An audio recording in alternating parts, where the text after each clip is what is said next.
We want to continue our coverage of this busy travel day for you right now.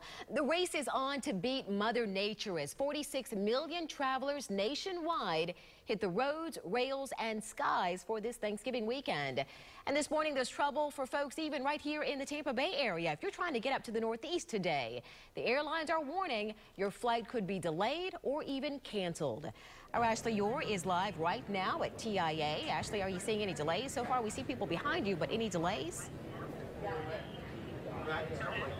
Well, Dia, more than half a dozen flights already delayed this morning. We know we have one flight that was canceled on JetBlue going to White Plains, New York at 3:18 this afternoon. But all those folks, they're working to get them on other New York flights to get them home for Thanksgiving. But over here at United, you can see people checking in. We do see some smiles out here, even though it is expected to be a busy day. But what travelers here are talking about is not the busyness in this airport, but what they could expect when they're heading to the Northeast. So some of those flights that were delayed going to St. Louis, New York, Boston, Charlotte, and Dallas. So you definitely want to get out here early. TIA officials tell me they're expecting 260,000 people coming through here this holiday weekend.